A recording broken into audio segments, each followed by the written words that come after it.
Welcome to the SNR podcast, where freedom for the mind, body, and soul takes center stage.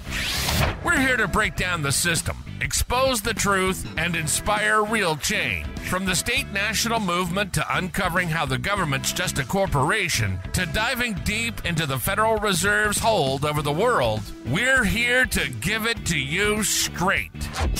But it's not just about exposing corruption. We're also bringing you the tools to heal with meditation, breath work, and natural healing practices that help elevate your life. We're loud, we're edgy, and yeah, we're funny as hell. Steve's got jokes, Kenny's got the research, and Ashley's keeping us organized, while Gwen's here to inspire both the young and the wise. This is the SNR podcast. Okay. All right. So, folks, welcome to an impromptu Saturday episode of the SNR podcast. I have with me the absolutely stunning, lovely, intelligent, brilliant, money-making machine, Tricia Miller. Tricia, say hello. By the way, just to preface this, I've already told at least a dozen or so people about our conversation and told them that, yeah, I'm going to try to have her on the podcast next week or whatever. So this wasn't planned, but the lady insisted. So let's do it. Happy wife, happy life. So I guess why don't you start by telling us a little bit about yourself and what it is exactly you're going to be teaching me today. Oh, okay. I wasn't sure if you were teaching me or I'm teaching you or a little bit of both maybe. This is going to be one of those revolving doors that you see in Manhattan where kids get stuck in. That's what today's show is going to be. I love it. Okay. Well, as you said, my name is Tricia Miller. I am an authorized practitioner of the Nelson Nash Institute for the Infinite Banking Concept. And I just love this conversation that we've been having because I think there's so many commonalities. I think that's why we hit it off really well. The infinite banking concept is really steeped in Austrian economics at the you and me level. So it's all about, kind of freedom and privacy and getting the government out of our business and all of that with the banking system as it is today. And so, I'm into all of that. And so just this idea that you guys are proposing that we should actually be a free people, imagine that. I think that's just where, There was an absolute synergy, and it was very immediate when you and I first spoke the other day.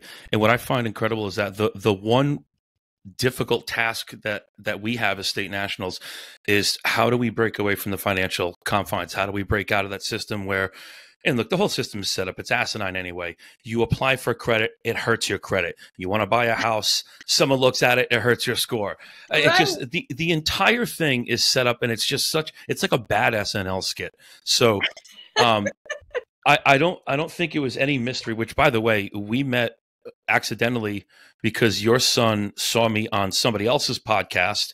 Right. Reached out to me by watching one of our episodes where I gave out my emails. So that was like a blessing in disguise. And we talked about this. This is like one of those divine situations. I don't think things happen by accident. I don't think this is a coincidence.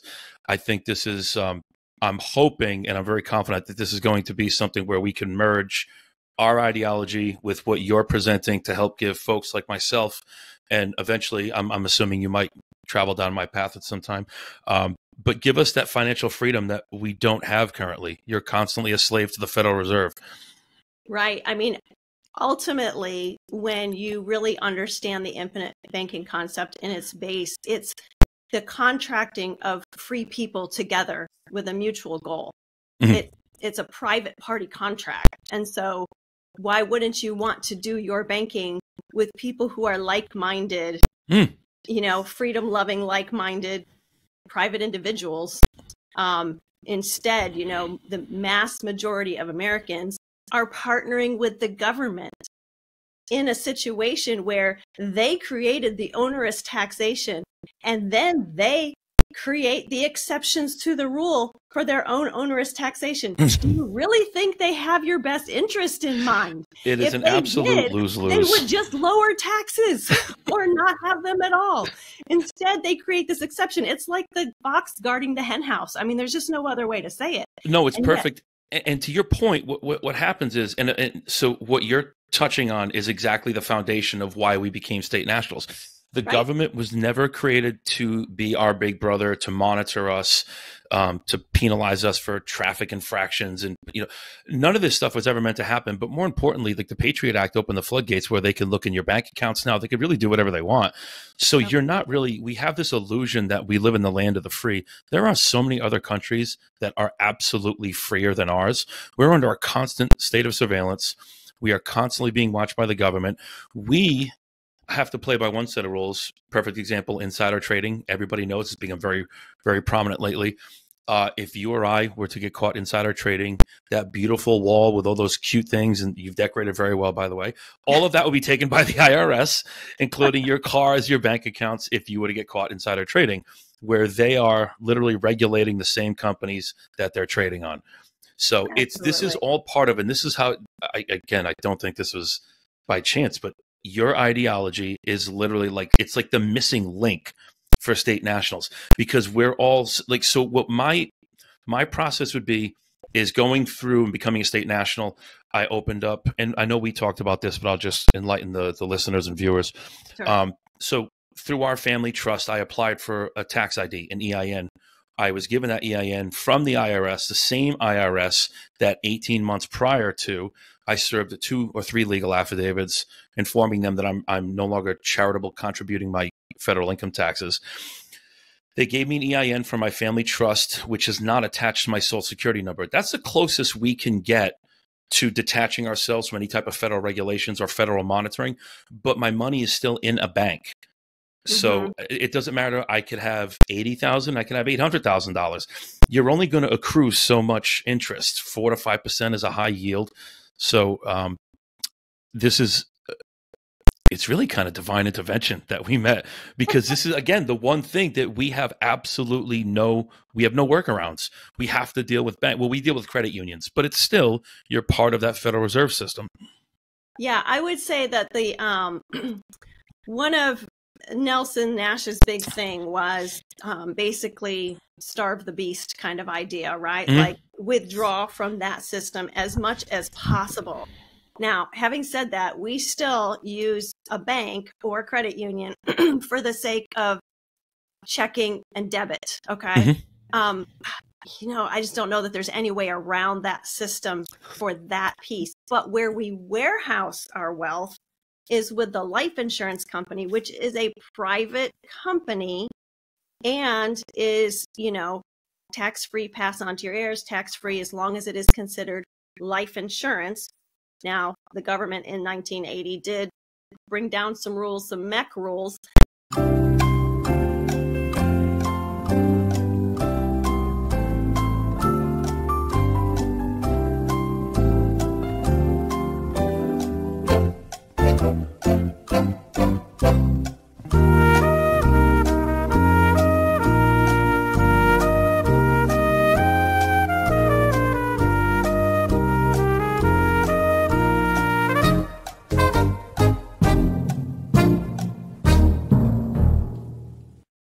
Because they said, there are all these wealthy people were putting their money, into these policies to shelter them.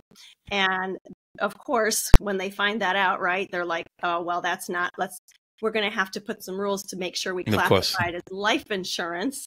But when we design these policies, the way that we do, we snuggle right up to the MEC limit without going over. And we design them in such a way that you still can put in a whole lot of premium in order and still avoid that MEC limit. So yes, we still have some guidelines, but it is still a private contract. Yeah. So should the government come along and say, there's going to be a major change here, we're going to do something different, because that is a contract, unless they want to do away with all contract law, your contract would be safe and would be grandfathered in. It would only be going forward that they could affect. So, which I would love it if they got rid of contract law, because being trapped under contract law is exactly so.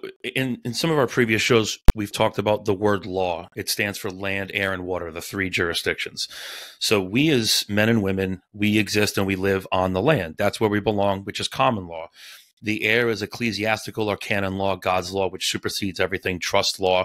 And then the water jurisdiction, which is where they've converted all of us as U.S. citizens.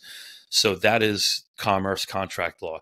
I would love it if they got rid of all contract law, because that means we would then be able to return to common law, which is all based on, the book of Genesis. So in a perfect world, that's exactly where we would be headed. Hopefully, with the incoming administration, I think I sincerely hope there's some strides being made in that direction. But the one question I get, and I'm not sure, maybe you get the same thing. A lot of my close friends will ask me, if Trump wins and he gets rid of the Federal Reserve, will you become a U.S. citizen again? Absolutely not, because as long as you're a U.S. citizen, there's a maxim of law, which states what one creates, one controls. So God created man and woman, so we answer to God and God only. A U.S. citizen is a government-created entity, so we are at the beck and call and the whims and the policies, the infractions, and the codes and statutes of the federal government, because they now own us, because they've converted us into their own property, their chattel. So, yeah, in a perfect world, I'd love to see a commercial contract law disappear. But no, I'm going to keep myself safeguarded, and I'm going to continue down this path. I'm going to get involved in one of your policies, and I'm going to create my own bank. I'm going to do everything but move into your neighborhood, Trish, is basically what I'm telling you. And I'm not even going to rule that out at this point. So, well, I've got so much learning to do on the end of what you're talking about too, because I did take a look at some of the stuff you sent me, and I just have so many questions. I know it's not even like a rabbit hole. It's like a crater. Yes, exactly. I'm like, yeah. Where do you start? I know, and that's the difficult thing. So again, we'll go through your stuff first, and then I'll give you my half-ass sales pitch, and then we'll see who's more confused at the end of the conversation. Okay, sounds good. So just where do you want to start? I don't know. All right, so let's put it. I'll start with this. So let's pretend we never spoke the other day. We were introduced. Okay. Now I'm going to say, okay, you did mention that there's a minimum of $7,000 you can contribute and a maximum of $30,000.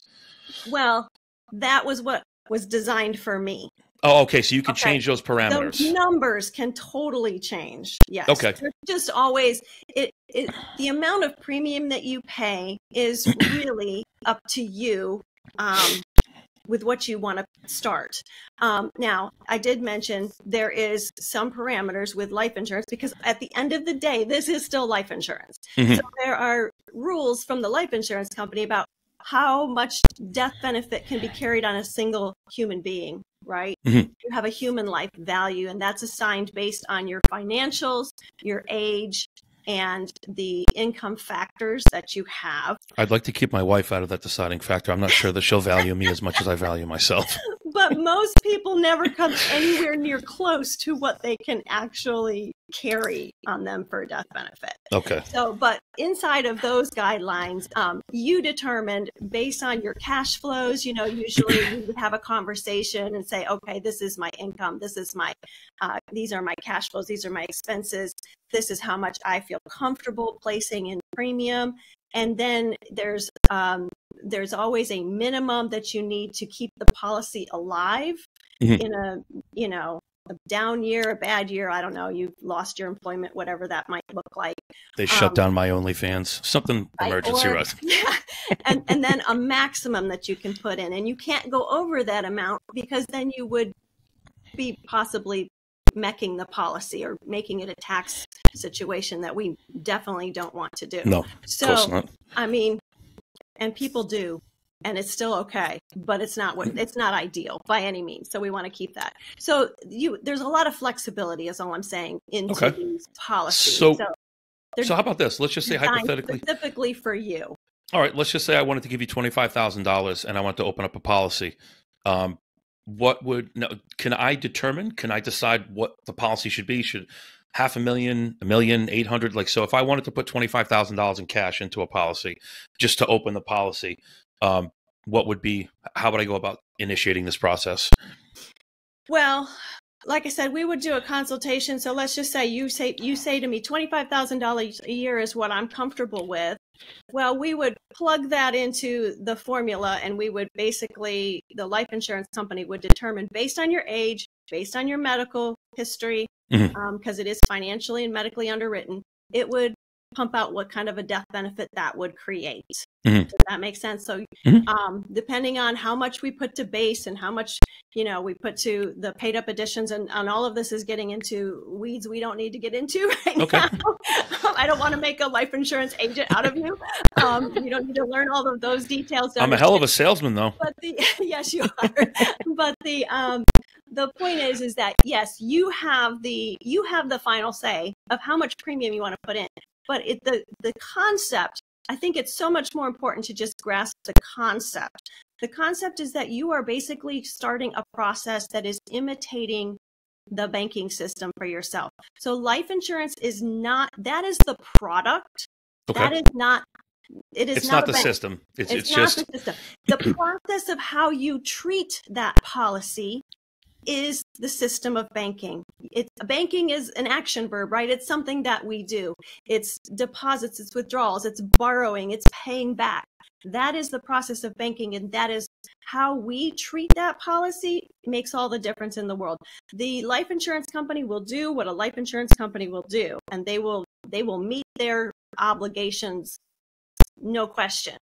For us, it's, if anybody's going to break the system, it's going to be us. Mm-hmm. It's going to be us failing to do what we are supposed to do. Otherwise, it's a unilateral contract. As long as you pay the premium, the life insurance company will do what they're supposed to do. But we're basically imitating a banking system. So Nelson will kind of go through and say, we are used to being, the borrower. We're used to being the consumer. We're not accustomed to being, and the depositor, right? So the borrower and the depositor. We're not used to being the bank owner or the stockholder of the bank, the banker. So we are now becoming all four parts in that play. But everything that we need, he goes through this whole thing of creating a bank. If you were to create a bank on the corner, you would have to save multiple millions of dollars. Mm-hmm. You'd have to request a charter. You'd have to do all kinds of study and it would take years to build yourself a bank, right? Mm-hmm. And then you'd have to hope that you were lucky enough to get that charter. You'd have to find a good location, a really good building, hire employees, and all of those sorts of things. Pay for marketing and all that. Yes, so the expenses are through the roof. Tons and tons of expenses, tons of time. I mean, and that's why the average Joe is not a banker. Yeah.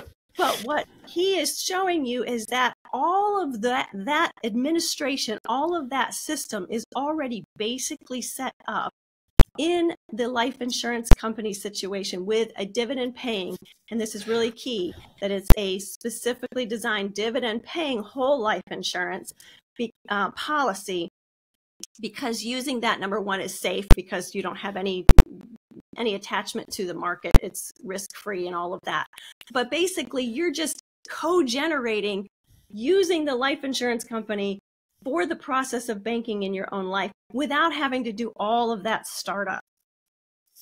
Initially, the first year you put in that $25,000 worth of premium, let's say, there is a little bit of a capital startup because you are buying life insurance. So you're not going to have access to every bit of those dollars right off the bat. No, but my guess it would be something that understand that you're building your own bank and you're still doing it. After we spoke the other day, I kind of envisioned like there would be, and I'm just arbitrarily throwing out the $25,000 number because I think that's what I have sitting in my bureau right now. So you take that money, you put it in the first year, and my thought process was, okay, basically the first year is kind of a learning and feeling out process. You're not actually able to take and really do much. You're establishing kind of the framework for what you're building. And then annually, if you're following the rules, it sounds like you laid out for yourself and for your own personal financial banking ecosystem, every year that you contribute with those premiums, it gives you a little bit of leeway in terms of what you can borrow against and how you can start to function within that policy. Does that sound accurate? Right. So to give you an idea, just depending on how we structure it, but typically we are structuring for a higher early cash value. So if you went with straight whole life, and this is why people will say, oh, whole life is awful, because if you go straight whole life, you're basically not seeing that cash value or liquidity for a very long time. The way we structure them, you would have access to probably 60 to 70% of that first year's premium within a couple of weeks.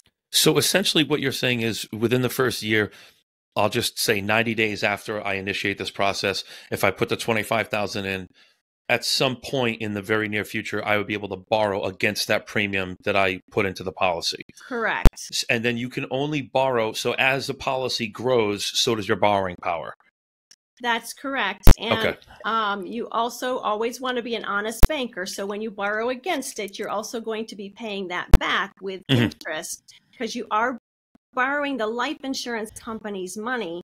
And the reason for that is because you never want your cash values to stop growing. You make a withdrawal and that changes the whole game. You want to borrow against that.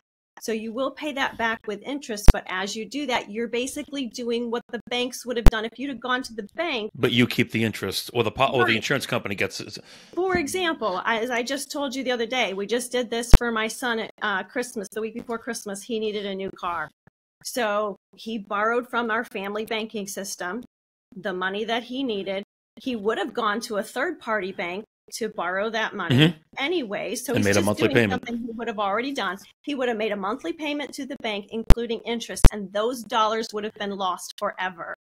Now, instead, he's borrowed from the family bank, and he's paying those same payments he would have paid back to the bank.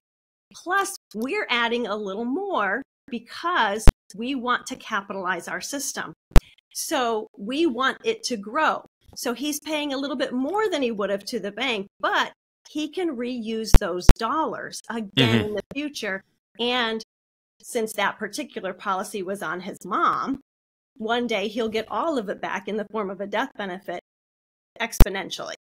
So don't make me sad by talking about. I don't want to cry. I know. People don't like that part about. But the reality is, it's going to happen. It's not Trish, if, we just met. I don't want to talk about you moving along. Come on.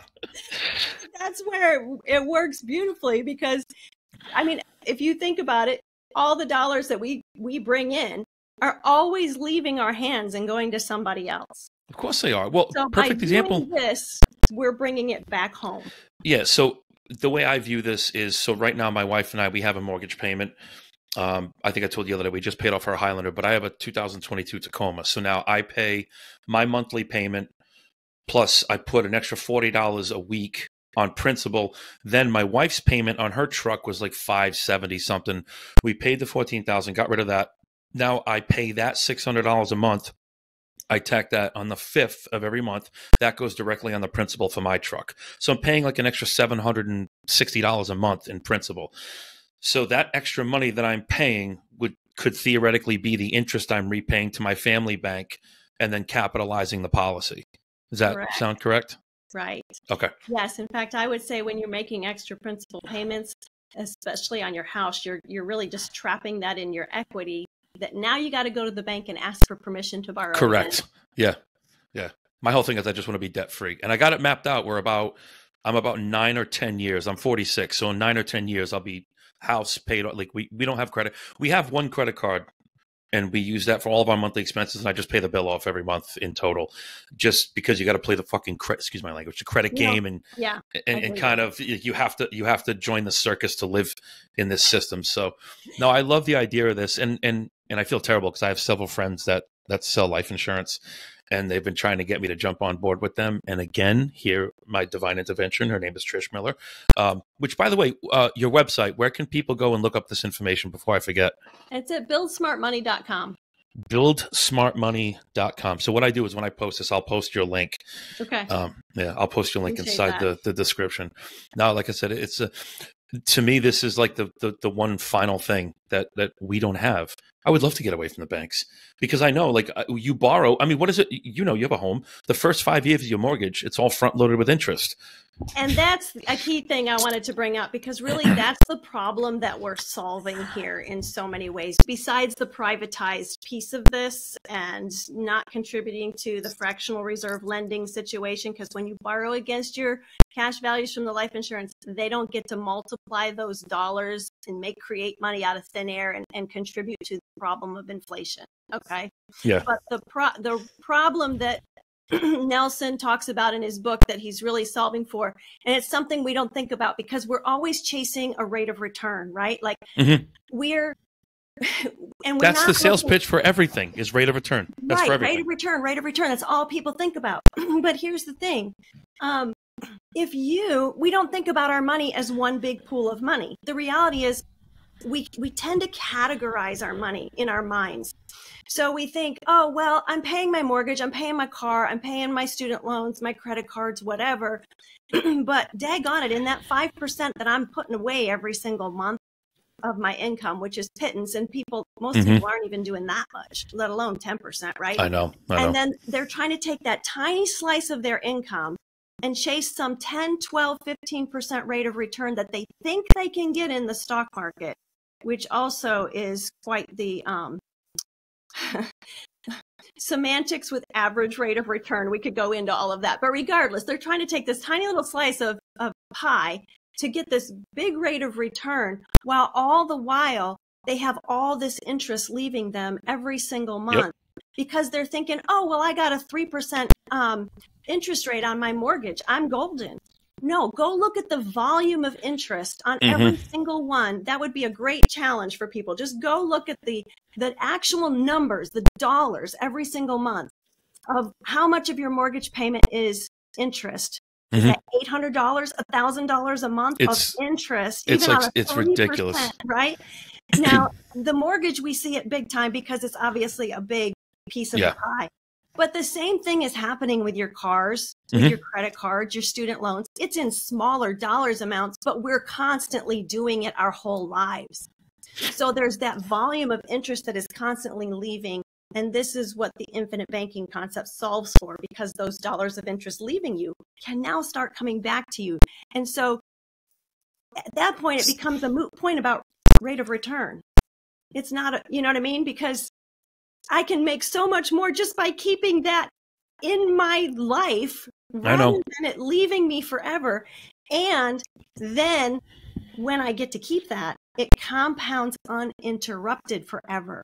And that's another thing that we don't think about, is that when we set money aside for savings, I heard this, a friend of mine when I were talking about it, and the way she said it was just brilliant.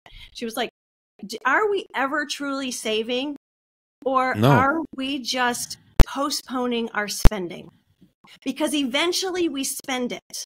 And as long as we set money aside, maybe we're setting it aside to buy that car or whatever it is, then we go drain our bank account. Yeah, you save for a goal. You save for a goal, right? You never pass wealth down. Right. I don't even care if it's retirement. You're still saving for a goal. At some point, you're going to spend that money and interrupt that compounding.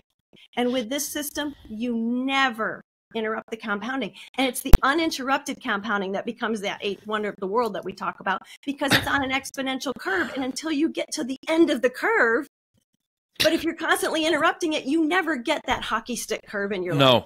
No, you never do. And the illusion of retirement is another scam in my eyes, because you look at the average person that retires. All right, so I live in Rhode Island. It's one of the most heavily taxed states in the country. We have zero job growth for 10 years in a row. There's nothing to do here. Anyone who has any level of success financially doesn't work in the state. We just live here.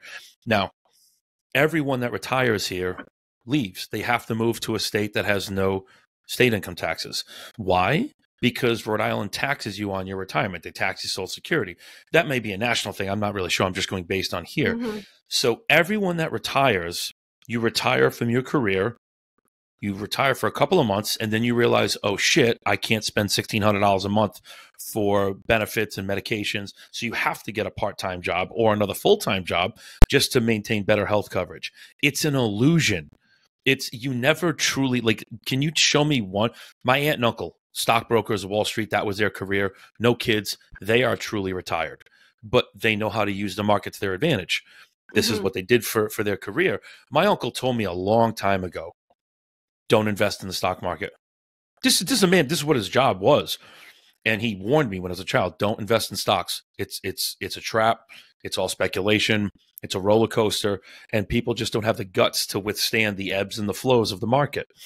So, and the volatility of it is what kills you, because every time you have any loss, you have interrupted that compounding. And so that whole idea of average rate of return is not the same thing as your actual return. No, you're exactly right. And I look at this as a solid option. in terms of, look, my wife and I, again, I know we had this discussion. We have no children. So our nephew, our 3-year-old nephew, is the beneficiary of our family trust. And he would then become the beneficiary of this policy. So we know we have to get life insurance anyway. So in my eyes, well, what the hell's the difference? I'm going to get a policy anyway. This angel just fell into my lap from her son. Thank you, Jonathan. So to me, it just makes sense. We were going to do this anyway. And it's funny, right when you emailed me a little while ago, a buddy of mine who does life insurance policies had texted me. He's like, hey, I'm jumping on a group call, something this afternoon. And I'm like, oh no, I'm getting ready to record a podcast at 1:00. And I feel bad. Like, great guy, grew up together, but what he offers is like the shells of the peanuts in comparison to what you're offering. So it's something we were going to do anyway, and I am certainly one for breaking out of the matrix any way I can.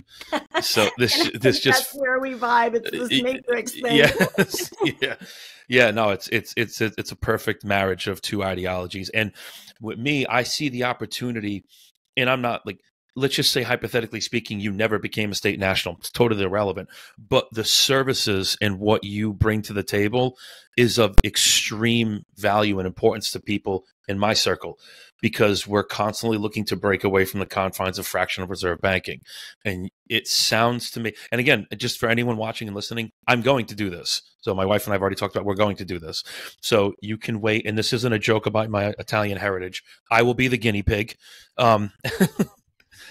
And I'll let you know how things go, but we're 100% in, and we're going to do this. So I'm excited. And I'm going to add to when you were saying you're going to buy life insurance anyways. One of the things that I just think is a great comment that Nelson makes in his book is that if we solve our need for finance is so much greater in our lives than our need for a death benefit. And that does not mean there's not value in the death benefit. There is. But what he was getting at is the fact that if you solve your need for financing everything that you're going to need to spend money on in life, rather than going to a bank, you'll wind up with more death benefit than you know what to do with.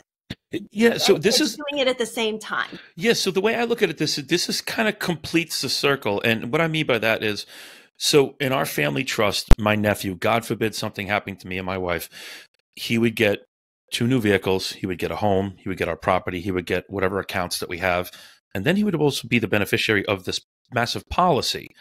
So theoretically speaking, he would then have such a massive head start at whatever age or whatever, like a tremendous jumping off point with a nest egg that he can continue this tradition and build upon and pass on to his children. And again, we talked about this the other day. This sounds like a very real way to create that generational wealth.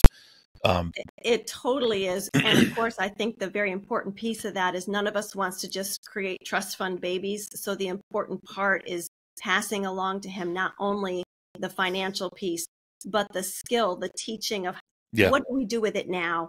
You know, what, so we always teach, like, I'm actually about to have a family banking meeting on the 1st of January with my family. And we're going to do this every single year for the rest of my life, so that I'm not only leaving them with money, but, you know, if people come into a whole lot of money and they don't know what to do with it, they don't know how to perpetuate it for the next generation and the generation after that. It's like a lottery winner. They piss right through it. They're just gonna, and it may even ruin their life, you know? I gotta show you some. Do that. So we gotta, it's a passing along the values and the teaching along with the financial. But yeah, oh my goodness, what an absolute, huge benefit to start with. Oh, are you kidding me? I only wish somebody had been the generation before me, done that for me, right? I know, right? But I'm super excited to get to start it too. All right, so my sister bought this book for everyone in my family. Oh, yep. I have one very similar to that. I saw that before with the cover. I love it. So my family was in from New York last year or 2 years ago, and we all went to this great Italian restaurant up the street. My sister breaks these books out. She's like, "Here, I got one for everybody." I'm like, Jesus Christ, that's depressing. She's like, no, she goes, but it goes over like passwords, bank accounts, like everything. So like, because look, in any marriage or any relationship or any family, everybody has their unique set of skills that they bring to the table. So like I do certain things around the home. I kind of handle the finances and bill paying and things like that. My wife takes care of our health, our nutrition. So, obviously I don't do what she does every day. She doesn't do what I do every day.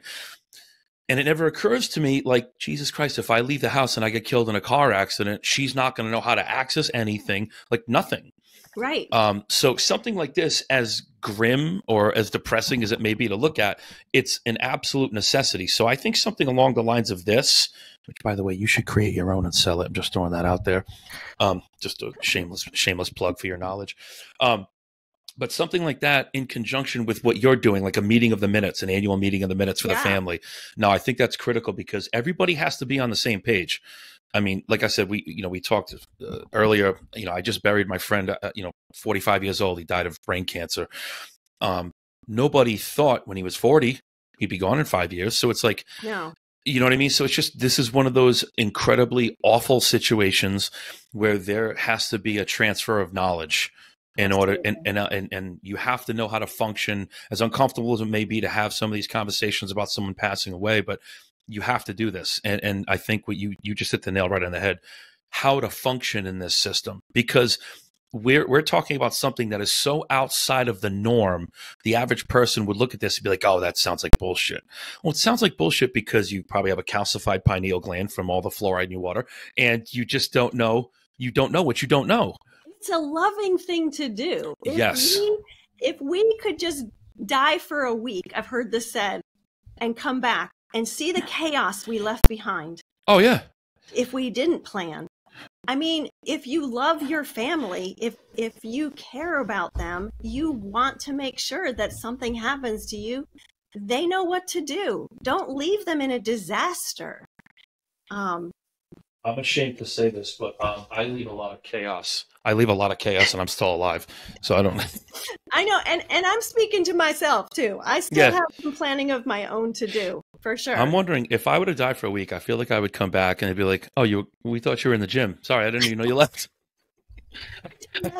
Yeah, I thought you were out in the yard. I thought it was kind of quiet around here. So. Oh, and and it's true. I mean, and even Scripture says like a good man leaves an inheritance for his children's children. I just think that there's just something that we don't think generationally anymore, and I think who has the time to? Yeah. And again, we're not. Look, you and I grew up in a very similar era. We're never taught these things. We're not taught law. We're not taught civics. When I was in high school, I graduated in '96. We had home ec.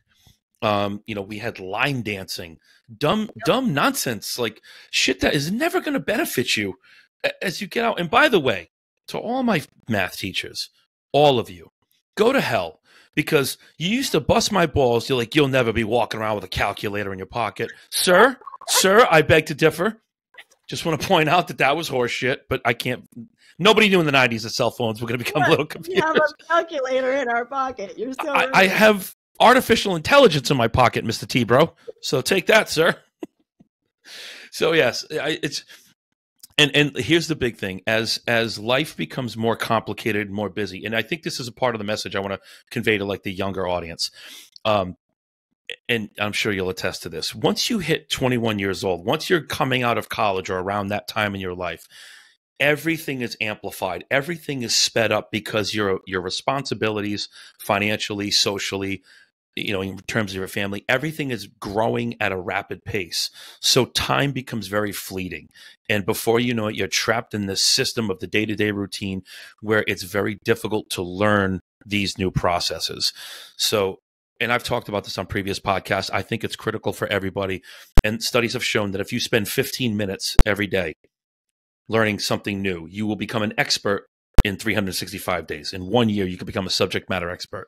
So I just choose to spend my time not necessarily talking about football, Beyonce, all this nonsense out in the news. I want to learn how to increase the quality, the value of my life, my wife's life. I want to increase our health, our knowledge, our financial responsibility. I want to grow within that. And I want to take something that we can.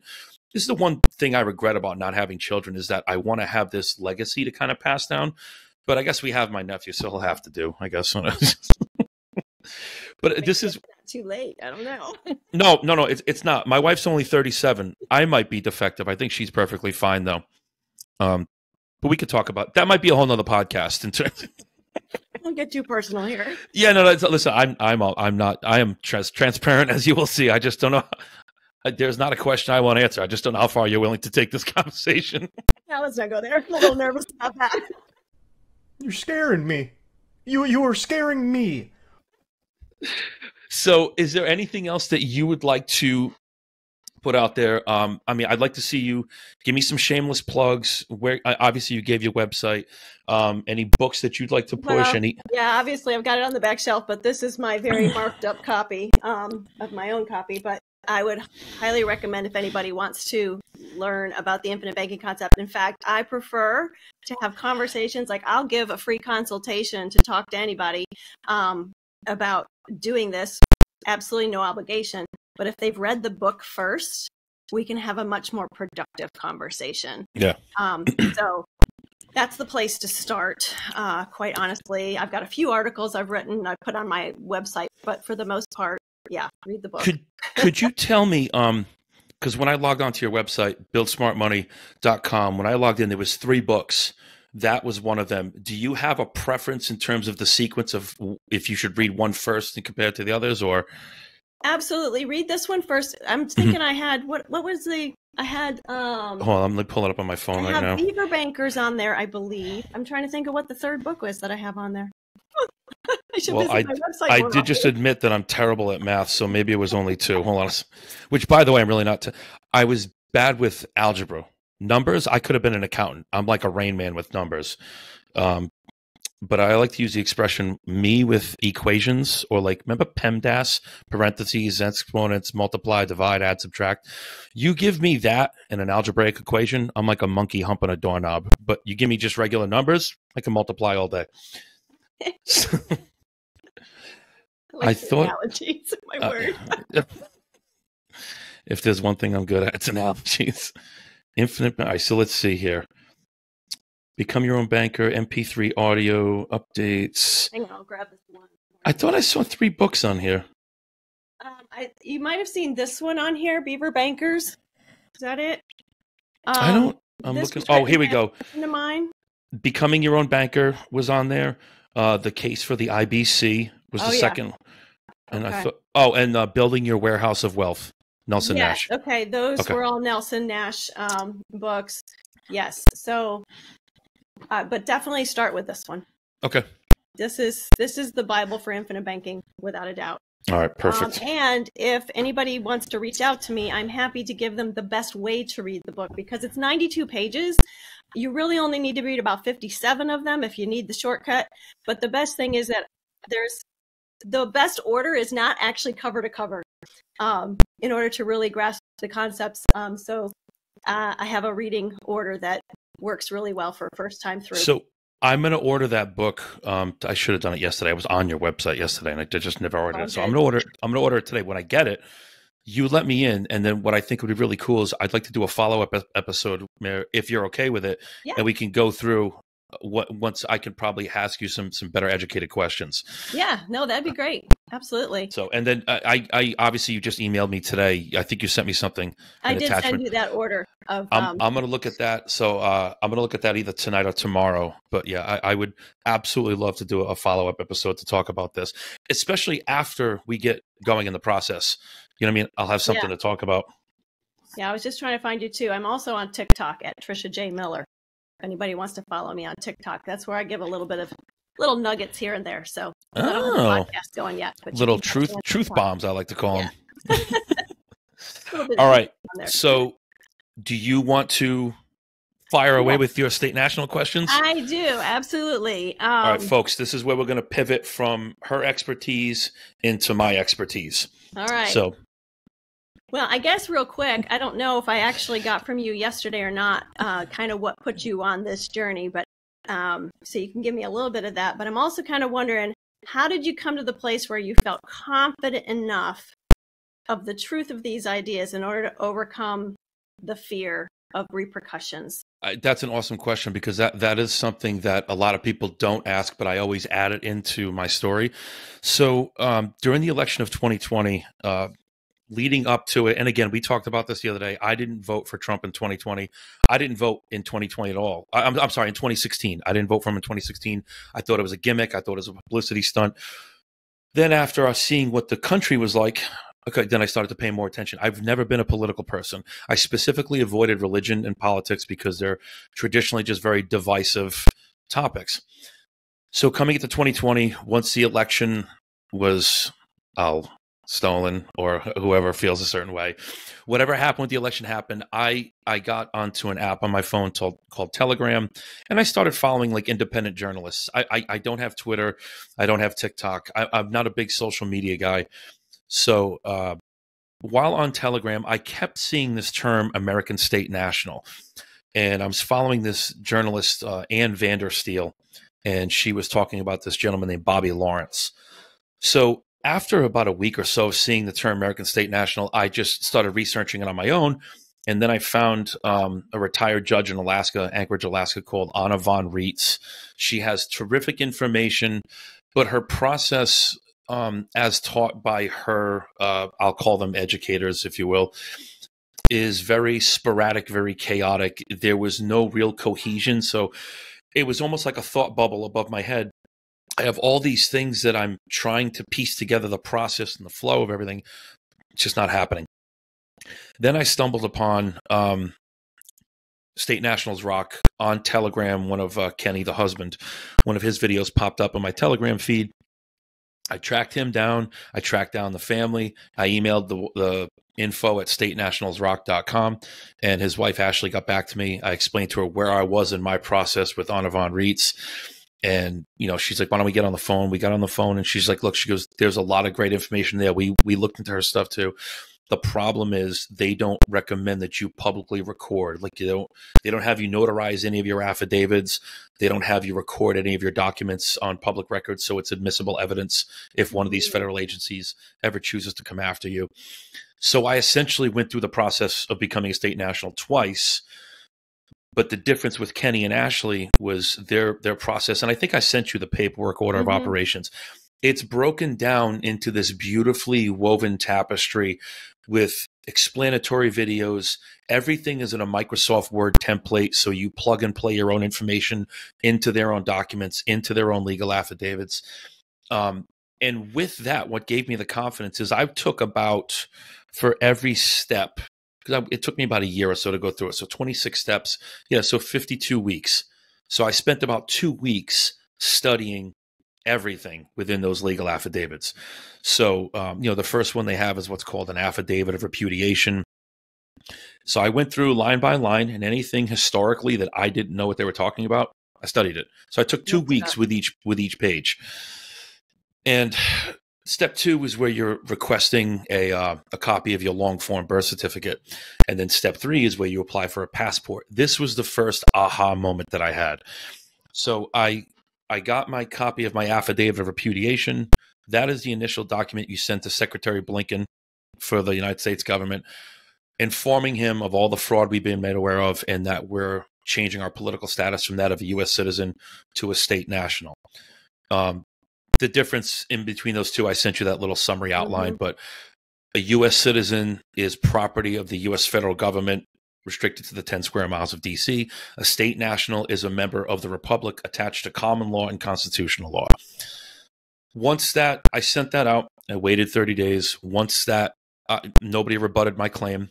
On day 31, I took it to my bank, had the vice president notarize it, and then I went to a website called iRecord365. So the letter iRecord365.com. I use them to publicly record all of my documents. And the reason being, if you walk into a local county clerk, they may or may not want to bust your chops, harass you, refuse to record the documents. So iRecord365 takes your documents, records them in Edie County, New Mexico. It's $83 a document, their $25 fee, and then I think the court charges a little bit. So they publicly record it. I got a digital copy within a couple of hours, and then I called up and I ordered an actual stamped true copy from the judge. They mail it directly to my house, so I have a real original copy. I then took my court-recorded affidavit of repudiation, my long-form birth certificate, which I got from the Secretary of State where I was born in Massachusetts. I went and applied for a passport. Now, if you write this name down, Copper Stills, COPPERSTILLS, Moonshine. Copper Stills Moonshine. That is the gentleman who is the longstanding expert on completing your passport application as a state national, because there's several aspects on the passport application that you fill out incorrectly. Most notably, you're telling them that you're not a citizen, so they're asking you to relinquish your passport. So when I went to get my passport, I dealt with 3 women in the town I live in, West Warwick, in the library. None of them had any idea what I was talking about, but they were very intrigued. So they didn't refuse anything. I showed them my legal documents. I showed them all my paperwork. She's like, look, the only thing I'm afraid of, she goes, if they deny you, we can't refund your money. Because I paid to expedite. It was like $300, whatever it is. So like, we can't refund your money. I'm like, you're not going to have to refund my money. I'm like, I'll be back in a few weeks with the passport. So I ordered the passport book for international travel, and I got a passport travel card, which now acts as my driver's license. Wow. It's really just for interstate travel. And I've confirmed this with several police departments. A passport travel card does qualify if you get pulled over and you don't have a driver's license on you. That is suitable identification. So a couple of weeks later, I got the passport book came in first, and then a couple of days went by. So I called the passport office in Boston. Gentleman I spoke to was very polite. I treat everybody the same way you and I, when we first engaged, Tricia, I treat everybody the exact same way. I don't act, although I know what I'm presenting to them is new and different. There's no superiority complex. I treat everybody with respect. I kind of make jokes about everything to bring down everybody's guard. Very helpful. The gentleman's like, yep, your passport book, you should just receive that.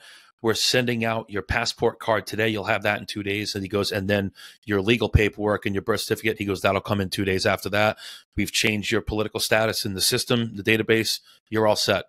So I've confirmed with the passport agency in Boston that this is, so that was the first, that was really a long-winded answer. No, that it's okay. But that was the first step in the process where I'm like, holy shit, this is real. I just accepted it, and correct. Mm-hmm. Correct. So, and you can travel abroad, and you could do everything. Yeah, you could do everything, and because now keep in mind too, and you can look this up on. There's a document you can look it up online called the. I think it was 2016 was the last year it was updated, but it's a 2016 GOV Styles Manual. It's the Government Styles Manual, and if I'm not mistaken, it was page 83 or 85, but it shows all of the 50 states have their own nationality, because when we first formed the United States for America, not of America, we were all independent nations, and we formed the the United States for America, so we could all join forces as independent. Each state was its own nation, and in time of war, we could all work together to fend off any attackers. So in that manual, it was at page 83, 85, the last time I checked, it shows you each of the 50 states and what each state's nationality is called. So I was born in Massachusetts. I was a Massachusettan. There's New Yorkers, there's Alaskans, there's North Dakotans. Now everybody calls themselves Americans because we fall under the umbrella of the corporation. In this process, just legally and lawfully, and I say legally and lawfully because they are two different things. One is federal law, one is, common law. But I've legally and lawfully detached myself from the federal government, the incorporated version, and reattached myself to common and constitutional law. So that Styles Manual kind of Massachusetts. How did you? I'm sorry. That? So you are technically a Massachusetts. So no, I opted to. I'm a Rhode Islander. I opted to because I live in Rhode Island. I was born in Massachusetts. Okay. By the way, you are talking to a celebrity. In 1978, I was the heaviest baby that year. I was 11 pounds when I was born. So just FYI, if you want an autograph at some point, I don't think anyone's going to care, but I'll give you one. So that was the first breakthrough, is getting the passport and then confirming with the passport agency that my political status had been changed. It was at that point when I quickly realized that, okay, this is real. And that that hesitation I had the first 1, 2, or 3 steps completely washed away. Then you start moving into other documents like a deed of reconveyance. There's several documents, and you saw them in that paperwork and order of operations. Most of those are really there to help you create self-authenticating evidence that you have changed and completely broken away from all of these federal government contracts. All of them get notarized. All of them get uploaded and recorded in court. So what that does is it creates your self-authenticating admissible evidence. So what that means for someone like me is if I get pulled over, and look, anybody wants to Google or go on YouTube and look up a sovereign citizen speeding ticket, and you see these buffoons who watched a couple of YouTube videos, they recite a couple of lines. Law enforcement doesn't know about this stuff. And the ones that do know about it know that a sovereign citizen is not an actual thing. So what I would do, I would just present him with my travel card. You could scan the back. It scans just like a license, and it'll let them know my political status. They can opt to do one of 2 things. They can either let me go because at the end of the day, there is no subject matter jurisdiction, and that I will never have to go to court. Or B, I would prefer that they asked and we had an open conversation at that point so I can just kind of understand where each other are coming from and turn this into a coachable moment. Or they could just give me a ticket. The downside of them giving me a ticket for them is that now that I've put them on notice as to my political status, they're not supposed to issue me a ticket unless I've hurt somebody, killed somebody, damaged someone's property, or defrauded somebody. Those are the 4 things that I cannot do. Any one of those things that I do, then I have to go through the federal court system or the state court system, whatever. You're still accountable to those things. Correct. Yeah. Okay. So now what would happen is one of the other documents that I have on file, you may have seen it in the order of operations, is a transgression fee or transgression schedule. That is 7 or 8 pages of financial sanctions that I will sue the officer in the department for violating my constitutional rights. In my truck right now, I have a book.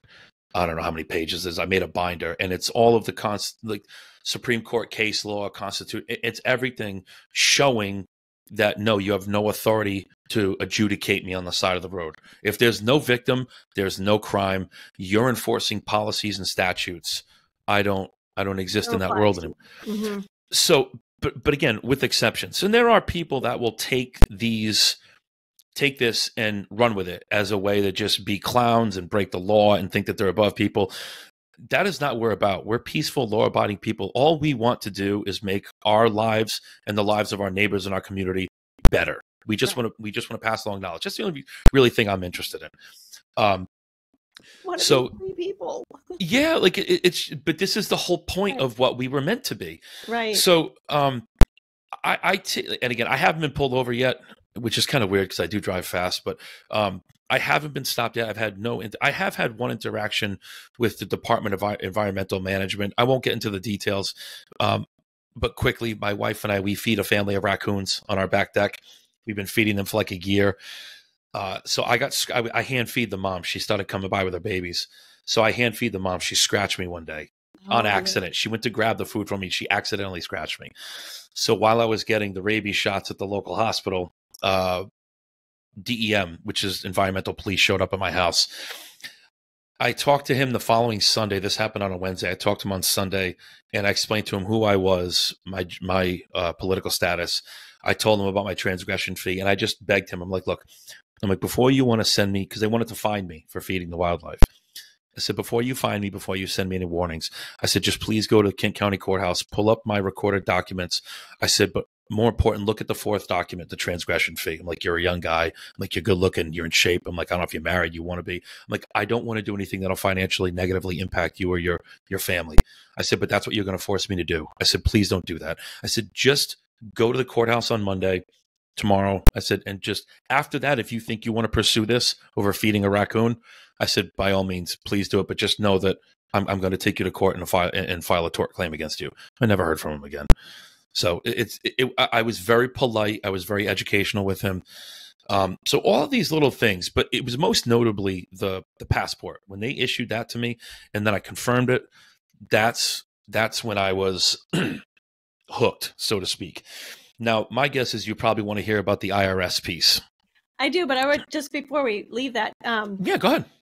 a couple funny things. Well, one was Copper Stills Moonshine. Really? Yes, I know. What a weird name. Listen, when to be funny, or look, he's an older guy. I don't know exactly where he's from. Maybe it sounds like somebody that would be in the mountains in Kentucky. But he is the passport expert. No kidding. So, but yeah, and I could send you the link afterwards. That's funny. Well, you don't really need it because the passport instructions from his website are part of the package with State Nationals Rock. So, like I said, if you want it, I'll send it to you just for the hell of it. You could take a look through it. But yeah, but you get a lot of these guys that they want to be off grid completely. I don't want to be like, I don't want to turn into like the Clampetts. I'm not interested in living out in the woods, although I would like to get some land, live in the woods. It's not for the sake of becoming a nomad. Right. What the beauty of the way we've done this process is that you can exist in both worlds. I can exist and live and buy things and under the current credit system using my social. I can use the EIN under my trust and remain private. So and that's what I was going to ask you. You still carry a driver's license? I do. So and your social. I have yes. So you never get rid of your social security number. You can if you want to. I don't even know how you would go about doing that, but there are people that just surrender their social because they want nothing to do with the world whatsoever. I still have my social security card, my social security number. I still have a driver's license, and I still register my vehicle. And I think we touched on this the other day. My thought process is this. The financial benefit of not paying federal income taxes for my wife and I was appealing enough and real enough to give us the impact we were looking for. I don't have the time, and I'm not begrudgingly saying this, and I'm not knocking anyone who's unemployed, self-employed. Like I have a job. I work Monday through Friday. My wife works Monday through Friday. She's got clients in 3 time zones. I work out of Boston. I don't have the time to constantly be pulled over on the side of the road, perhaps getting tickets, perhaps not getting tickets. I just don't have the time in my day-to-day routine to constantly fight these little inconsequential battles, because at the end of the day, the way my paperwork is structured, the way I'm set up, I'll let the officer give me the ticket. If that's ultimately wants to do it, that's fine. I'll take the ticket, give it to me. I will never have to go to court because you have to go through the process. You have to file certain paperwork. But at the end of the day, that officer and that court has no subject matter jurisdiction to adjudicate the matter in the first place. So my simple discovery requests and paperwork requests will reveal that, and it will get dismissed. So the State Nationals Rock family, they've never paid a ticket. Gwen, I'm sorry, go ahead. No, so it's really picking your battles. Yeah, I don't see the value in spending all my time. So at the end of the day, if I give an officer my passport travel card, look, I don't know what his day was like prior to pulling me over. I'm not going to get into an argument. If he ultimately says, I'm going to pull you out of the car if you don't give me a license, okay, there you go. Now, keep in mind, I put a phone holder on my dash, so I'm going to record the whole thing anyway. But the fact of the matter is once I inform them and I put them on notice of who I am and what my political status is, that's almost the same as me citing UCC code 1-308. I've now just put you on notice, reserved my rights as a traveler. You're pegging me into this corner as a commercial driver. That's not the case. So it's fine. There are some people that will argue and yell and scream and swear at officers. I don't see the point. Personally, in a perfect world, I would love to go to the police department and give a presentation to all of them, because although they can't become state nationals, they could become state nationals. They would still have to pay federal taxes while they're law enforcement. But perhaps I can help your family, your children who are working. Perhaps I can help them, stop paying those federal income taxes. So that would be my goal, would be to try to open up people's eyes to the reality of what could be. Mm-hmm. I hate, Jesus Christ, I'm going to sound like Kamala Harris. I want them to be unburdened. So, yeah. So that was the first step in the process when I really, and then having this conversation with, I got a lot of friends that are in law enforcement, having this conversation with them and them verifying what I'm telling them was like a breath of fresh air. Sure. So there's no need to be argumentative or combative. It's a waste of energy. So I'd rather have them as allies than foes. No, and I like that attitude because, I mean, at the end of the day, they're our neighbors. Yes. You know what I mean? And they're part of my community. That's right. That's right. So let's get into the IRS thing. And I'm just curious because obviously to me, that is the big one. And it is theft. Mhm. It's an incredible theft, actually. And I wonder, when you were talking about who can be a state national, so I'm a former ex-spouse and still receive retirement from the U.S. Navy as a former spouse. So it doesn't impact you whatsoever. Yeah, military, current and active and former military. Actually, let me back that up. Former retired military can take part in this process. Probably not active duty. Active duty, I'm not sure. This hasn't a question I've come across yet, but I can certainly find out. But I know retired absolutely can. Well, because you're kind of employed by the Department of Defense, right? Yeah. So, but yeah, that wouldn't impact you one bit. So the piece with the IRS. So when about a year before I met the family of State Nationals Rock, I submitted what's called as a revocation of election to pay taxes. Did you happen to look at that website that I sent you, that weissparis.com? You know, that's the one I saw at the last second. I was like, I didn't have to look at it. No, that's fine. So that website, that is a group of folks who specialize in this particular form. And there is a certain format that your affidavit has to be in. So and again, this is nothing against State Nationals Rock. I hadn't even known of them yet. So I had submitted a revocation of election to pay taxes. That was the first piece that I ever sent to the IRS. So what happened was I sent mine in. I never heard back from them. But I was told ahead of time, like, hey, listen, you'll either hear from them or you won't. So I sent mine in. I never heard anything back. To this day, it's been almost 3 years. I've still never heard back. Actually, no, it's been 3 years. So I still haven't heard from the IRS in any regard. A year after I went through the process, I started to put my wife through the process. And I think I did tell you the story the other day, but I sent in my wife's revocation of election to pay taxes. They responded with a letter, and they said, you can't do this. This is illegal. Nothing. All they asked me for a 60-day extension to process my request. They sent me that same letter 3 times.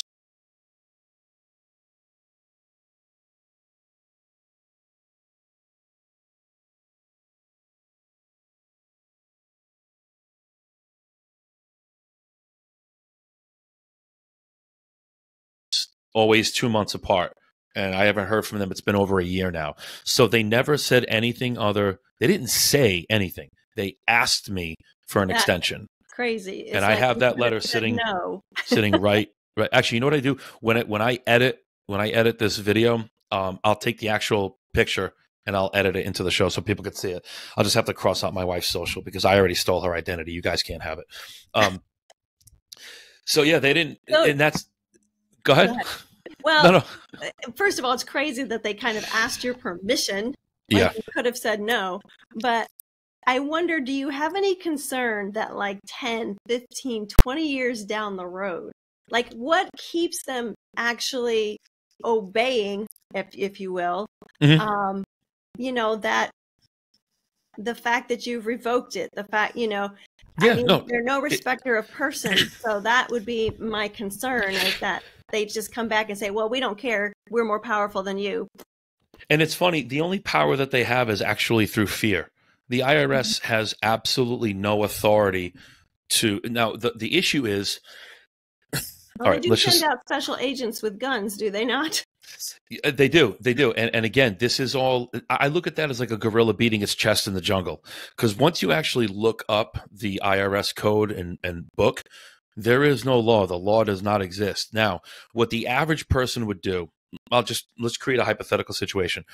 I get a letter from the IRS, says, hey, you owe us $10,000. You didn't file taxes the last 2 years. Nope, say $40,000.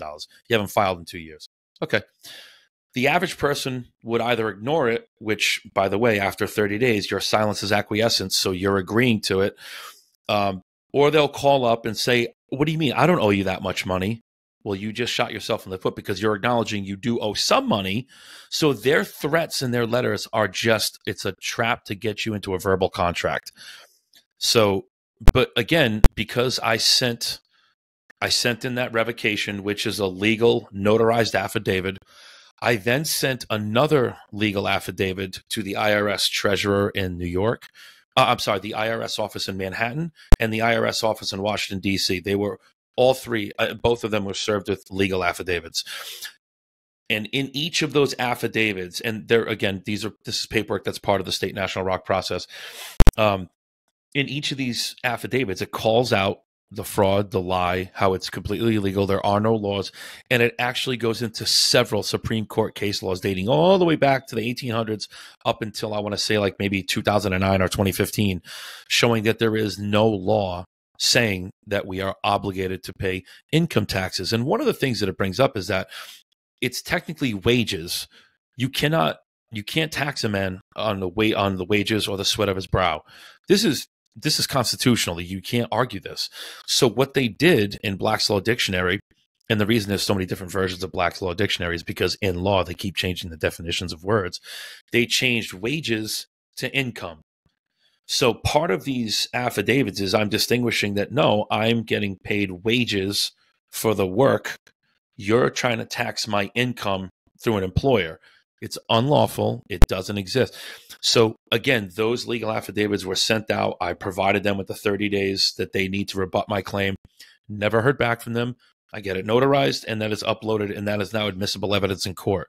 So if I was ever summoned to go to tax court, I wouldn't even have to go, because when you have to understand too, when you get a court summons, this is all very like witchcraft and demonic. A summons is basically it's a spell. They're inviting you. A traffic ticket is an invitation. You don't have to go to these things. If you know how to operate within their system and how to file your paperwork, which is what we're taught through this process, you don't ever have to go to court as a state national, because you have no jurisdictional authority over me. The IRS has no federal jurisdiction authority over anyone. They are just a third-party debt collector for the Federal Reserve.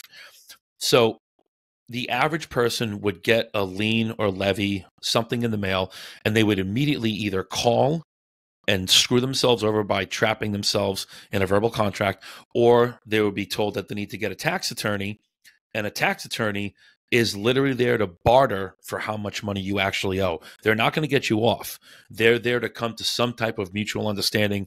Okay, well, you may not owe that, but you do owe this. They're not going to fight on your behalf. So the fact of the matter is, until you understand what taxes actually are and how to get around them and how to defend yourself, or I shouldn't say defend, how to stand on your rights rather than defending your rights, which is what our paperwork is structured to do, you're kind of at a disadvantage. So the IRS piece, believe it or not, for me was the scariest piece. Now it's the one piece that I do not give a second thought to. I'm so confident in the fact that even if they did contact me, I'll send you one of the things I got from State Nationals ROC is an IRS stop package. And it literally lays out step by step. If you got this letter, this is what you're going to do. If you got this letter, and it basically puts it back on them like, okay, prove to me that you didn't receive. I have the proof that you received my legal affidavits. You have the proof that I'm no longer a federal citizen, that I don't earn income, I earn wages. It's asking them to show the proof that you even have the authority to send me this letter. That would happen if they did come at me. That correspondence would happen twice. The third time, I would send back my notice of intent to file suit, because at that point they're harassing. So if they don't acknowledge the fact that they don't have jurisdiction, they're going to continue to threaten me. Well, now that becomes harassment. And then whoever's name is on that form, I'm going to sue for an exorbitant amount of money, because please tell me that you never received this. Someone signed for the mail. You got it. Now this is court recorded. I have evidence showing that I've removed this contract. You're telling me that I have a contract. Okay. So I truthfully, I almost kind of want them to, because then I would get to sue them and maybe get a little payday. But You get to yeah, no. out. And then the irony is this: a year and a half after I served them with these legal affidavits, once I set up my family trust. Now, the idea as a state national with a private foreign trust, and you were brilliant, by the way, Trish. You knew exactly what I was talking about the foreign piece. So the type of trust we set up as a state national is called a private foreign trust, because it's foreign to the 10 square miles of Washington, D.C. Right. And what that means is it exists outside of their jurisdiction. But what we need is for that trust to function as a living entity, as a business entity. But I don't want to attach it to my social security number. So what I did is I filled out an SS4, and I asked the IRS for an EIN number. And they gave it to me. So after I served you with all these legal documents, you're acknowledging that you're giving me a federal EIN number that's not attached to my social security number. So you're almost telling me like, hey, we know you're outside of our jurisdiction, but here's what you're asking for. Because without my social, you people have nothing to hold over my head. So I took that EIN. Now my family trust is building its own line of credit. We can buy houses, cars, whatever in the private through our trust. So again, this was like 18 months after I broke away from the IRS, and they gave me that EIN. And in that SS4 request, one of the documents you submit throughout the process is called a Form 56. That's where I'm telling the IRS that the Cesta QV trust, the trust you created with my birth certificate, and I'll get into that afterwards, but the trust that you fraudulently created with my social security number, I'm now taking control of it. I remove the IRS or the federal government. It's most likely the IRS. I remove them as the grantor or the executor, and I replace them with God. So my nephew is the beneficiary. My wife and I are the trustees. So, and again, this is another document that I sent to them, gave them 30 days to tell me I can't do this. They never did. So I got it notarized and I had it put on public record with court. So I feel pretty safeguarded. I really don't care if the IRS contacts me, because essentially, what are you gonna do? You have no jurisdiction. You've been notified legally, and I followed Congress's laws and the IRS's own rules, and we figured out how to work around this. So all of this is so interesting because I think it boils down to our American people are really, we're uneducated in our history. Intentionally. Right. And of course, we always know the victor always writes the history, right? So I'm just kind of thinking, like, I'm just going back to a few things as you're speaking in my mind. And I'm thinking, okay, I just read this morning how the U.S. corporation was started in 1871, not long after the Civil War. I grew up in upstate New York. So my education was clearly that the victors were the moral ones. We had the high ground because it was, a war over slavery, and how dare you have slavery. And, I'm not advocating for slavery. Don't get me wrong. But then I moved south and I had a whole new history taught to me from my southern neighbors. Well, this was about states' rights. And so now it's making me wonder, and I'm just throwing these questions out here. We get taught things and we just kind of take it without question. I have a whole lot of reading in history I think I still need to go back and do. But then again, it's what history books are you reading too, right? So, but I think that's really interesting. And then you couple that with the fact that we didn't even have an income tax or an IRS or a Federal Reserve until 1913. And people are always like, well, if you didn't pay taxes, how in the world would the country function? Well, how in the world did it function prior to 1913? Because we had tariffs, a good 100 and some years worth of time without that tax. Plus, when you just mentioned that the IRS was a debt collector for the Federal Reserve, it's just interesting to me that they name it the Federal Reserve so that everyone thinks that it's part of our government, that it's federal.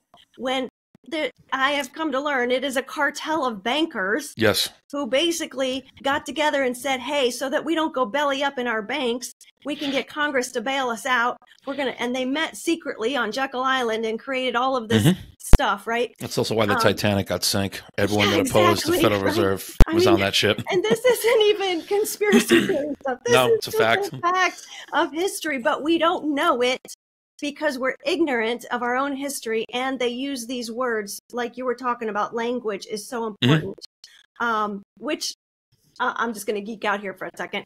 I have a master's in English literature, and so my literary theory has taught me that language doesn't just describe the world, it actually creates the world we live in. Well, keep in mind, you probably know this. There's how many versions of the English language are there? There's Old English, there's Parse syntax. Like there's different versions of the same language. And with each version, there's a shift in definitions. Yes. That's not by accident. That is to constantly be able to change the rules, the law, to confuse us, to pervert our view of the world and what we think we know. So again, and this is, we did an episode a couple of weeks back, Kenny and I, we did English versus legalese. Legalese is a whole nother language. They take so essentially legalese is, you take everyday words that you and I would use in this conversation. They have completely different meanings in a court of law. So this is, we're ignorant because my cat's trying to mess with my camera. Well, no, because I didn't plan on recording. So I have my office door open. So I got one cat sitting on the desk. The other one's, I got the window open because it's like in the mid 40s today. So I got the window open, the cat's sitting in the window. I'm shocked the tail hasn't popped up on my lap yet. No, listen, I run hot. I sweat in January. So no, I don't mind the cold. I'm weird like that. So yeah, it's all by design. And if you look at do you know who created the textbooks we still use in today's education system? I think my son told me this. Was it It's the McGraw? Rockefellers. Well, McGraw is a partner or one of the disciples of, it's all owned by the Rockefellers. Right. So they created pharmacology, the education system for public schools, for medicine. So this is why, it's just, we've been dumbed down and watered down and filtered. So again, this goes back to what I said when we first got on the show. It's, we're ignorant because this is what we're supposed to be. We're not meant to be critical thinkers, free thinkers, people who are allowed to flourish spiritually. We're meant to be drones that function within the cogs of the system that they've laid out for us. And you know how hard it is to get people to read a book today. Oh, please. I'll tell them all the time, read the book. And it's 92 pages and you can't get people to read. Reading is so important. Well, this is where the real knowledge is. Yes. Look, it's very hard to go through and alter what's in a book. It's very easy to alter, filter, or scrub the internet of whatever you want. That's right. So I haven't used Google in years. I use DuckDuckGo or Brave as my search engines. So I can't tell you the last time I looked on Google. Maybe when I was working. I think I need to change that on my phone. Yeah, I use DuckDuckGo or Brave, either one of those.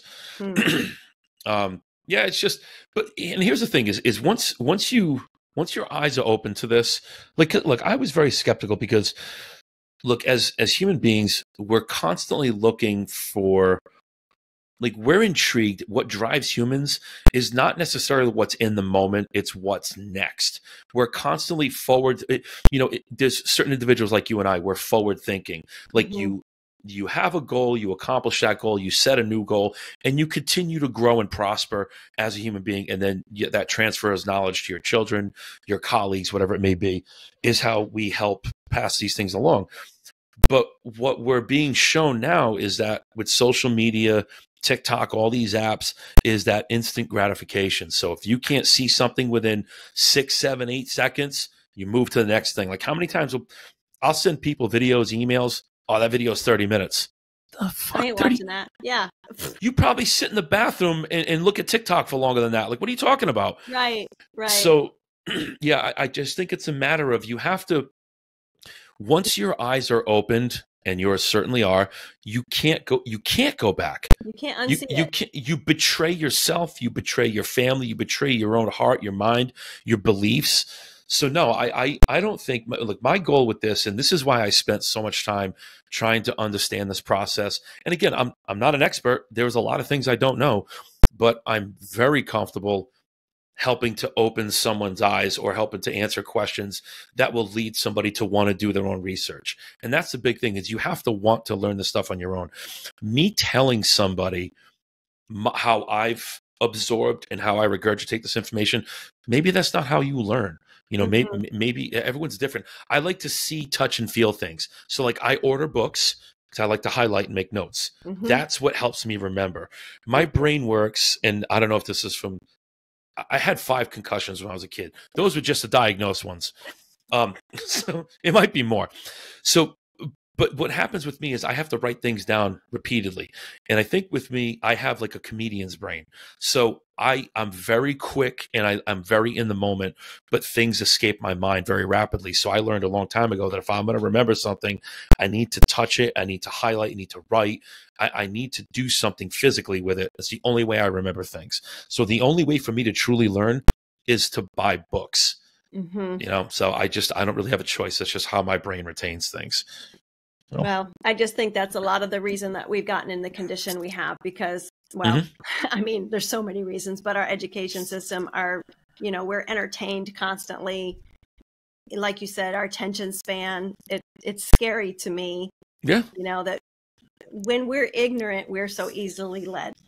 We're so easily enslaved. And if you go back through the course of history, I mean, look, you've heard the term bread and circus. The Romans started this back in the day. If you constantly keep the masses amused and entertained, they'll never revolt. I look at Aldous Huxley there. Yeah, like I grew up playing baseball, playing football. Like, I look at these sports now and I'm like, man, the average person will sit on a Sunday and spend an entire Sunday drinking beer, drinking soda, eating chips, garbage food, poisoning yourself while poisoning your mind. Yep. So I said in a previous podcast, I'm like, if you just took 1 hour on a Sunday, just 1 hour, and studied one thing you're trying to learn, that's it. I said, just instead of watching football for 8, 9, 10 hours, why do you hours? Yeah. Yeah. And think about that. I'm just taking football because it takes up a whole. So now on Sundays, you have all the pregame stuff starts at 8:00. The games start at 1, don't end till 11:30, 12 o'clock. Then you have Monday night football. Then you have Thursday night football. Like, can't you see they're just trying to keep you completely sidetracked from what you should be doing? Yep. So I found my life financially, spiritually, mentally, physically began to really flourish when I stopped buying into the societal bullshit. When I broke away from the societal norms, everything about my life, and I mean everything about my life, got better on every imaginable level. And I even include like this encounter, like the conversation we're having. I look at something like this and it's like, man, like what are the odds we got connected through your son in the way he found me? And this is all because I choose to do things with my time that are better suited for me and my path. Yeah, and he and I are so alike. He's constantly learning. Like he dives into a subject and he does a deep dive, right? And so he's been sending me stuff for the last several months. In fact, in the beginning, I'm like, "Oh no, what are you doing? What's the new thing you've gotten into? Are you going to get in trouble?" I'm his mama. That's my concern, listen. Right? But the more he would send me, the more I'm like, "Oh, well, this is really smacking and ringing true with me with some of the things that I taught you when you were little." So. Yep. It's my parents were the same way. Like my mother always look, I'm sure like my sister and my mother, I'm sure they at some point thought I was crazy, but as truth started to get revealed over the past 4 years during this administration, I looked like the Great Oz, like I was hiding behind this green curtain. And I'm just like, look, I'm like, it's just I've always been a skeptic. I've always been a nonconformist. And I never liked being told how to think, feel, and act. Now, as a parent, as a teacher, as a public official, you would look at that and say, this kid's a problem child. And I got into a lot of trouble when I was a kid. We talked about this before. I look back at that now and the way I have like a skeptic mind, and maybe it's a little bit of the salesman in me. Like I look at everything as a sales pitch, but I look back at that now, like the way I didn't conform, the way I had to form my own thoughts and processes. I look at that as an absolute blessing because had I just shut up, marched in line, I don't know that I would be where I am in terms of the knowledge that I have and the things that I'm putting into play for my family. So I don't know. I just have, so I look back at that and I think, yeah, I was a problem child, but I think that mindset is what helped me get to where I am today. So, yeah, you don't have to. Always good to just remain a little bit curious. Always. Yeah. Absolutely. Never stop learning. Never think you've arrived, Yeah. Always but here's to learn. And again, going to what I said a few minutes ago, like now that I have this down and I'm through the process, like my next thing is I want to help educate other people. That's why State Nationals rock. They made me their #1 educator. And that's not to say that I know more than other people. I think I just have a unique way of clicking with people and figuring out, all right, what piece of this puzzle interests you the most? Let's figure that out. Like, I don't know. I have a way with people. I don't know. Yeah. So. And in so many ways, that was the case with the infinite banking concept with me too. It was life experiences kind of brought me here. And I had to check it out for myself, really work on it, in my personal life. Because I don't want to teach anything that I don't fully believe in and I'm not fully Thank you. That I'm not sure. Yeah. I'm gonna trust, but I'm gonna verify. And once I've got this thing verified, now I'm like, oh, yeah, I feel like I have the financial cure for cancer, so I can't, not share it with people. Which, so by the way, speaking of cure for cancer, I'll send you a website afterwards. So I buy all of my medications in bulk from India. They get shipped right to my house. No prescription needed. No nothing. So yeah, I have a small pharmacy. So we have a 3-bedroom raised ranch. I'm in the office. The next room over is a master bedroom. The other room is the cat's room. So it's like they have their own bedroom, but in there is also my gun collection, my safe, my pharmacy, my closet. So it's so I the reason I bring that up is my friend Tad that recently passed away. This is completely off topic, but he was diagnosed with a pediatric form of brain cancer. We treated him when the doctors told him it's like liver cancer of the brain. Nothing they could do. Oh, so sorry. It's incredibly unfortunate, but it is what it is.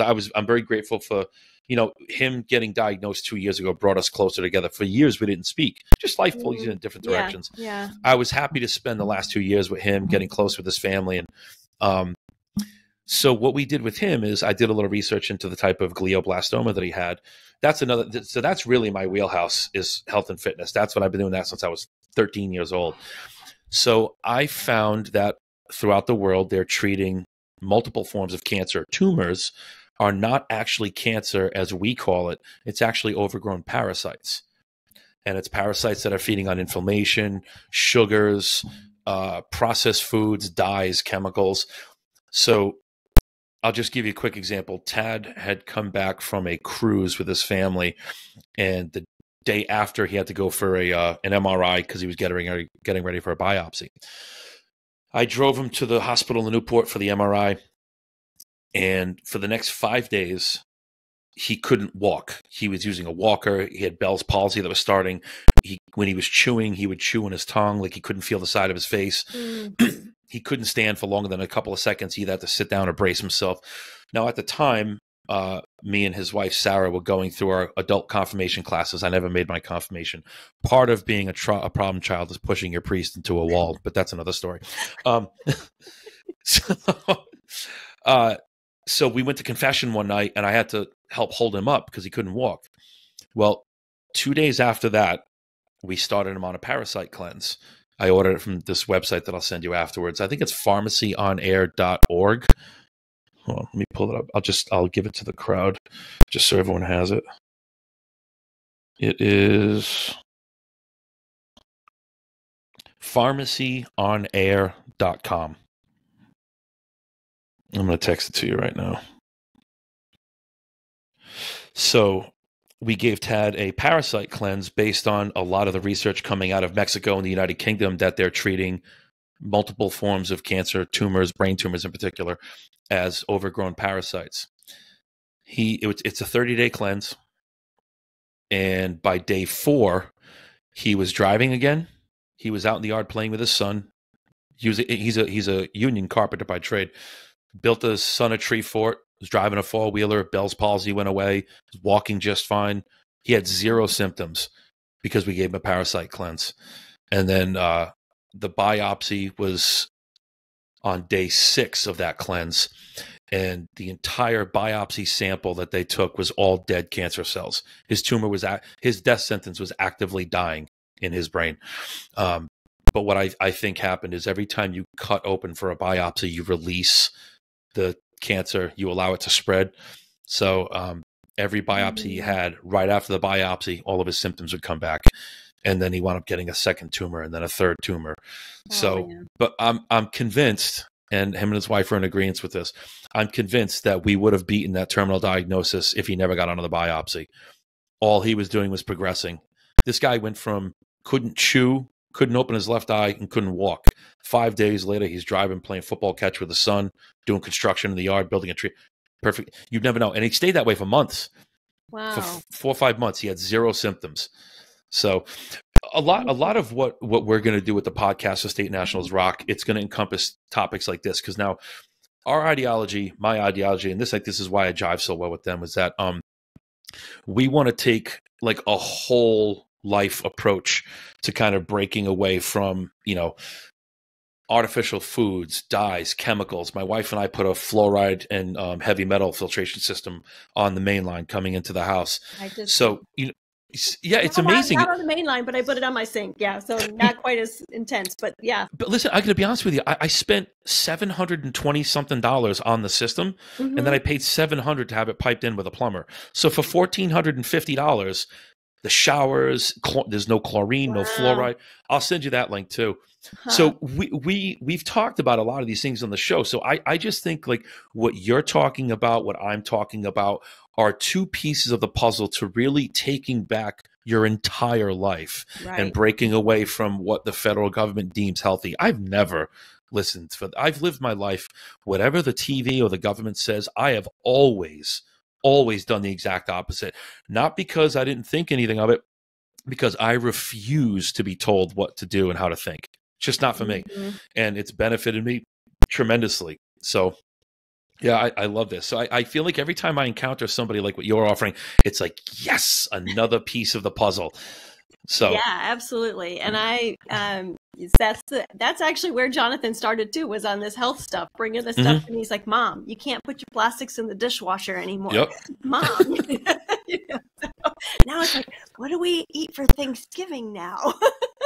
Look, so the other thing I did, my wife and we just bought, I ordered it in August. We just picked it up. We went to a farm in Connecticut. We bought a half a cow.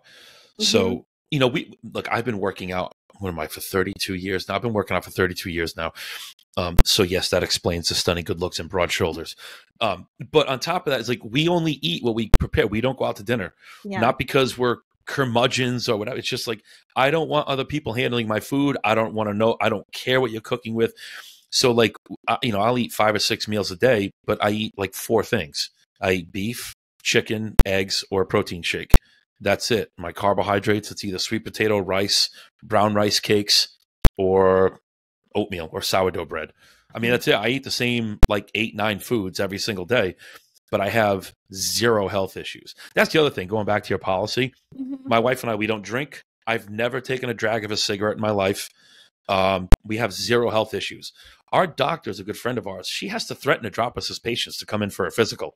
She's like, come on. I'm like, Kathy, I'm fine. I haven't been to a doctor in 5 years. And I actually said to my mentor, I was like, is that going to be a problem to get a new policy? And he's like, no, that's why they do a paramed. But like, I am on 0 medications myself. Nothing. And that is my goal, to stay off of them. Yeah.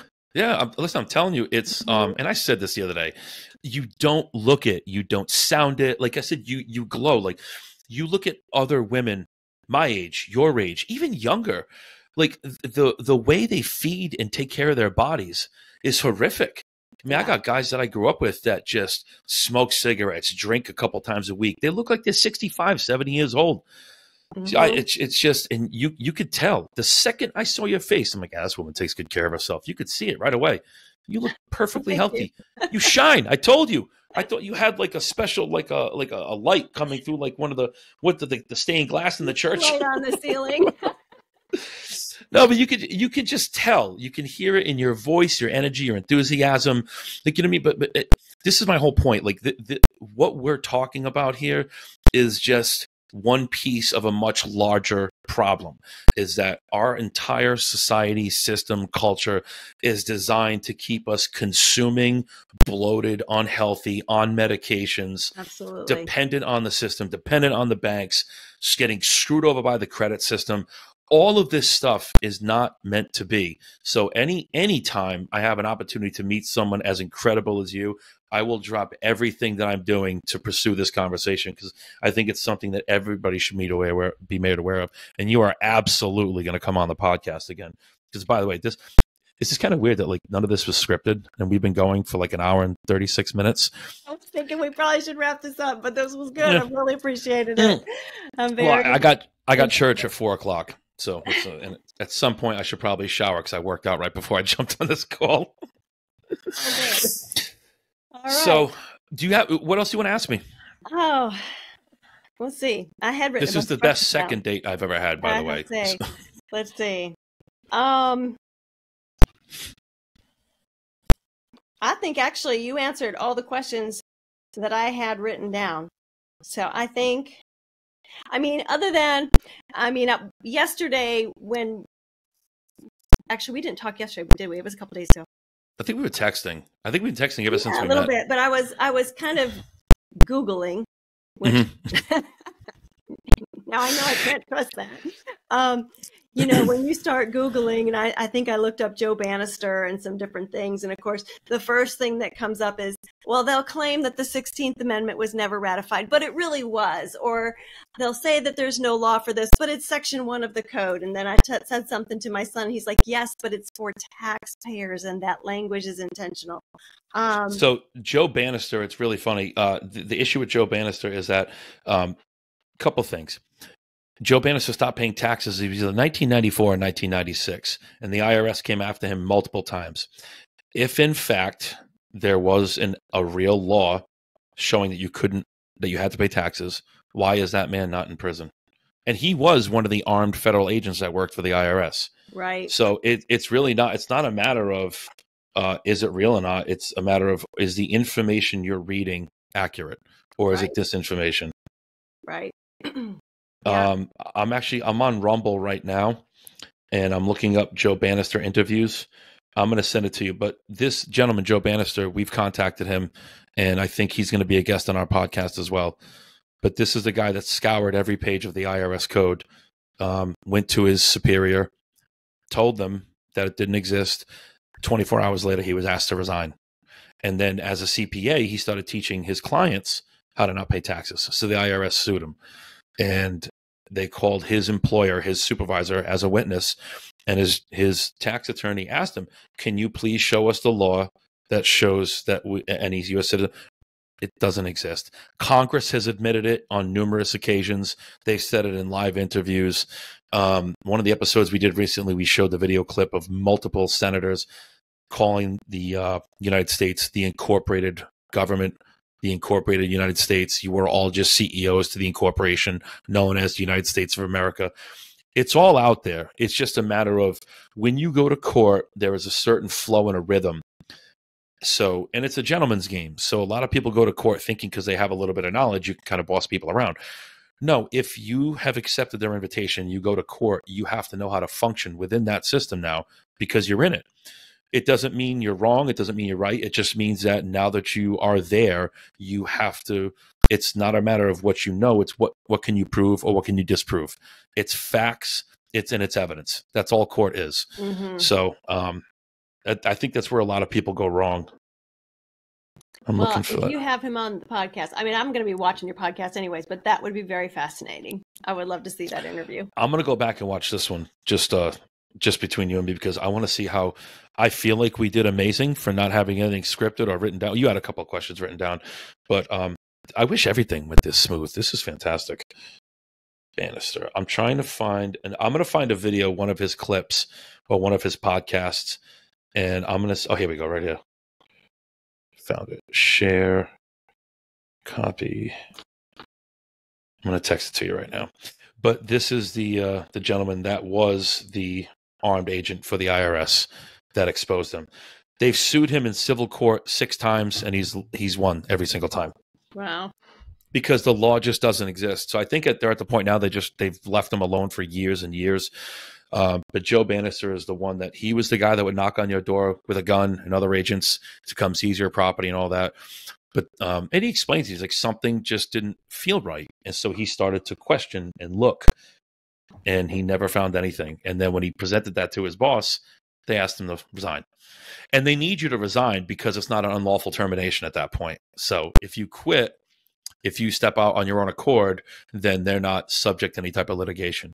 Where if you say, no, I'm not resigning, I didn't do anything wrong, you could fire me and I'll sue you. That's what he should have done. But, hindsight 2020, I guess. Easy on him, right? Yeah, it's funny. That's why companies want you to resign, because it relieves them of the liability of paying you something afterwards. It's a big scam. He's a great example of the fact that, all of this that gets enforced can only be enforced by we the people. Yeah, you have to acquiesce on some level. You have to incorrectly answer some of the letters or claims.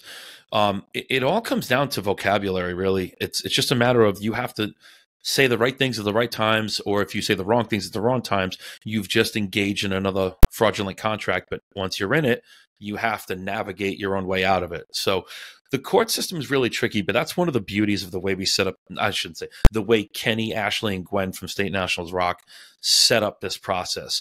So, and it says specifically in their instructions, like you get a traffic ticket, there's two systems they have. One, if you want to go to court, one, if you don't want to go to court. Some people want to go to court to learn the process. Not that I don't want to learn the process. You know, when I first got into healthcare, I worked with homeless veterans. I did court advocacy, working with prosecutors. So I've been in that environment before, and I'm fine with it, but I don't have the time during the week. You know what I mean? Like, I don't want to sacrifice losing.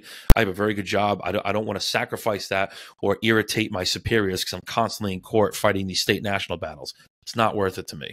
Mm-hmm. So I hope that things continue to go as smooth as they have for me.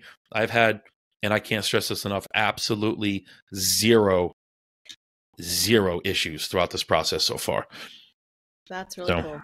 Yeah, I hope it stays that way for you too. I hope so too. For you, I don't want to have to reach out to you at some point. Hey, can you start a GoFundMe? I'm in federal prison. Well, and we all know that to a certain degree, if you have enough money. yeah, exactly. You can pretty much get. I don't know if I'm in that tax bracket yet, but hope to be. Yeah, no kidding. All right.